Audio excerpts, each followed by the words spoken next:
मैं तुम्हें एक जादुई घड़ा दे रहा हूँ और इस घड़े से तुम जो भी दाना मांगोगी तुम्हें मिल जाएगा। स्वीटी चिड़िया की आंख जैसे ही खुलती है तो वो उस घड़े को अपने सामने पा लेती है। स्वीटी चिड़िया और उसका बेटा सो रहे थे। कालू कौवा चुपके से स्वीटी चिड़िया के घर की खिड़की से उसके घर में घुस जाता है और फौरन से उसके घर में पड़ा जादुई मटका उठाकर वहां से भाग जाता है। अरे शर्मीलो, ये क्या? मैं तो हिल ही नहीं पा रहा। मेरा जिस्म तो पत्थर का हो गया है।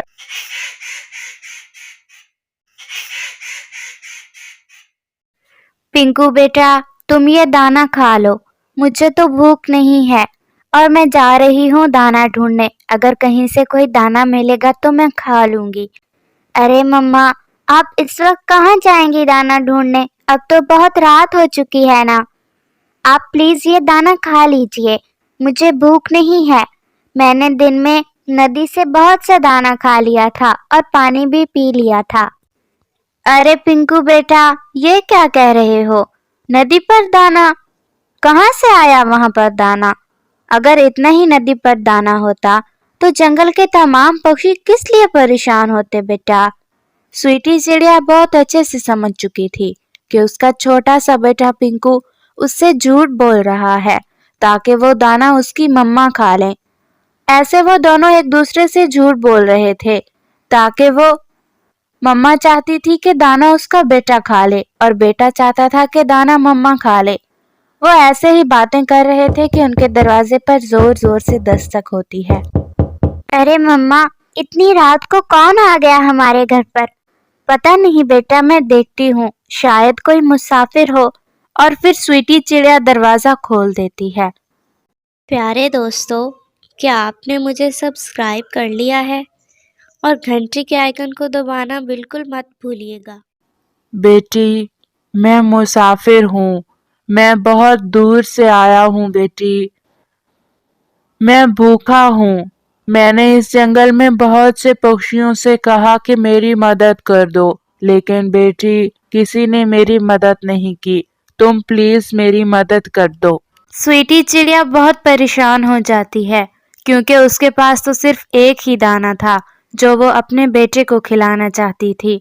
लेकिन फिर वो बुजुर्ग पक्षी से कहती है, आप यहीं पर रुकिए, मैं आपके लिए दाना लाती हूँ। और फिर स्वीटी चिड़िया अपने पास मौजूद एक दाना जो वो चाहती थी कि अपने बेटे को खिलाए, ना अपनी परवाह करती है और ना ही अपने बेटे की, और उस मुसाफिर बुजुर्ग पक्षी की भूख मिटाने के लिए उसे वो दाना दे देती है और वो पक्षी वो दाना खा लेता है। बेटी, तुमने मेरी मदद की, तुमने मेरा दिल खुश कर दिया। स्वीटी चिड़िया बहुत परेशान होकर उस पक्षी से कहती है, मुझे माफ कर दीजिएगा, मैं आपको ज्यादा दाना तो नहीं दे सकी, मेरे पास सिर्फ एक ही दाना था। हमारे जंगल में सूखे का समय चल रहा है, इसलिए हमारे जंगल में कहीं से कोई दाना मिलना मुश्किल ही नहीं नामुमकिन है। जंगल के तमाम पक्षी बहुत परेशान हैं। बेटी, तुम्हारे पास सिर्फ एक ही दाना था, लेकिन फिर भी तुमने अपनी परवाह किए बगैर मेरी भूख को मिटाना चाहा। तो याद रखना बेटी, ऊपर वाला भी उनकी ही मदद करता है जो दूसरों की मदद करते हैं। ऐसा कहते हुए वो पक्षी वहां से गायब हो जाता है। अरे, ये पक्षी कहाँ चला गया? और फिर स्वीटी चिड़िया अपने घर जाकर सो जाती है। स्वीटी चिड़िया की जैसे ही आंख लगती है तो उसे एक सपना आता है और सपने में वही पक्षी आता है जिसकी स्वीटी चिड़िया ने मदद की थी। बेटी, तुमने मेरी मदद करके मेरा दिल खुश कर दिया। तुम बहुत अच्छी चिड़िया हो और मुझे तुम जैसे ही किसी नेक पक्षी की जरूरत थी। बेटी, मैं कोई आम पक्षी नहीं था, मैं एक शक्तिशाली पक्षी था और मैं तुम्हें एक शक्ति दे रहा हूँ, एक जादुई घड़ा। बेटी, मैं तुम्हें एक जादुई घड़ा दे रहा हूँ और इस घड़े से तुम जो भी दाना मांगोगी तुम्हें मिल जाएगा। और हाँ बेटी, ये घड़ा कभी भी किसी लालची पक्षी के हाथ नहीं लगना चाहिए, वरना ये उसे पत्थर का बना देगा। और ऐसा कहते हुए वो पक्षी वहां से गायब हो जाता है और स्वीटी चिड़िया की आंख फौरन से खुल जाती है। स्वीटी चिड़िया की आंख जैसे ही खुलती है तो वो उस घड़े को अपने सामने पा लेती है। स्वीटी चिड़िया बहुत खुश हो जाती है और वो अपने बेटे पिंकू को सारी बात बता देती है कि कैसे उसने उस पक्षी की मदद की और उस पक्षी ने बदले में उसे एक जादुई घड़ा दिया है। फिर क्या था, अगले ही दिन स्वीटी चिड़िया जंगल के तमाम पक्षियों को इकट्ठा करती है और उन्हें उस जादुई घड़े के बारे में सारी बात बता देती है। अब जंगल के तमाम पक्षी बहुत खुश थे।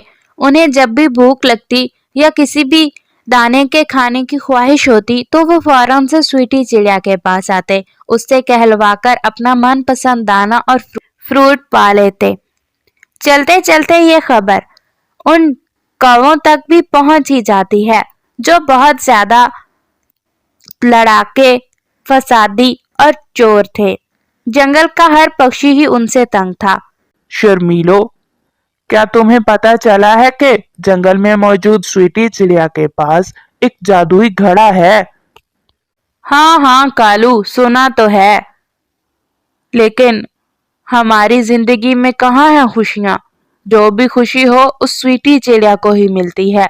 जंगल का हर पक्षी खुश है सिवाय हमारे। मेरी तो किस्मत ही फूटी हुई है। अरे शर्मीलो, तुम इतनी बुरी बातें क्यों कर रही हो? मेरे होते हुए तुम्हें परेशान होने की बिल्कुल जरूरत नहीं। क्या मतलब है कालू? क्या कहना चाह रहे हो तुम? वैसे कालू, मैं सोच रही हूँ कि क्या ही बात होती अगर वो जादुई घड़ा हमारा हो जाता तो। हाँ शर्मीलो, मैं भी तो यही सोच रहा हूँ, लेकिन मैं सोच रहा हूँ कि ऐसा होगा कैसे। अरे कालू, तुम्हें टेंशन लेने की जरूरत नहीं, मैं तुम्हें बताती हूँ। जब रात गहरी हो जाएगी तो तुम स्वीटी चिड़िया के घर में खिड़की से घुस जाना। स्वीटी चिड़िया और उसका बेटा तो सो गए होंगे और तुम उनकी खिड़की से घुसकर उनके घर में पड़ा जादुई घड़ा चुरा लेना। हाँ शर्मीलो, ये सही कहा तुमने। और फिर कालू कौवा और शर्मीलो कभी रात के गहरे होने का इंतजार करने लगते हैं। और जैसे ही रात गहरी हो जाती है तो कालू कौवा स्वीटी चिड़िया के घर उसका जादुई मटका चुराने चला जाता है। स्वीटी चिड़िया और उसका बेटा सो रहे थे। कालू कौवा चुपके से स्वीटी चिड़िया के घर की खिड़की से उसके घर में घुस जाता है और फौरन से उसके घर में पड़ा जादुई मटका उठाकर वहां से भाग जाता है। अरे वाह कालू जी, मुझे बहुत खुशी हुई। अब हम जंगल पे राज करेंगे और जंगल के तमाम पक्षी हमारे गुलाम बन जाएंगे। हा हा हा हा हा, बहुत मजा आएगा। शर्मीलो, चलो अब तुम अपना मनपसंद दाना मांग लो इस घड़े से। और फिर शर्मीलो घड़े से मांगने पर अपना मनपसंद दाना पा लेती है। कालू, कल किसने देखा है? मैं तो कहती हूँ कि हम कल का भी दाना इस घड़े से ले लेते हैं। ठीक है शर्मीलो, जो तुम्हारा मन चाहे ले लो। ये सारा घड़ा अब हमारा ही है। और फिर शर्मीलो दोबारा कहने पर भी घड़े से दाना ले लेती है। कालू कौवे, अब तुम्हारी बारी है। अब तुम अपना मनपसंद दाना मांगो। और कालू कौवा जैसे ही उस घड़े से कोई दाना मांगता है तो वो तो उसे पत्थर का बना देता है। अरे शर्मीलो, ये क्या? मैं तो हिल ही नहीं पा रहा। मेरा जिस्म तो पत्थर का हो गया है। कालू, मैं भी नहीं हिल पा रही। शर्मीलो, मैंने तुम्हें कहा था कि ज्यादा लालच मत करना। तुम्हारे किए की सजा हमेशा मुझे मिलती है। और फिर ऐसे वो दोनों पत्थर का बन जाते हैं और उन्हें उनके लालच की सजा मिल जाती है। इस कहानी से हमें यही सबक मिलता है कि हमें जिंदगी में कभी भी हद से ज्यादा लालच नहीं करना चाहिए, वरना हम किसी न किसी बड़ी मुसीबत में फंस सकते हैं, जिस तरह कालू कौवा और शर्मीलो कभी फंस गए।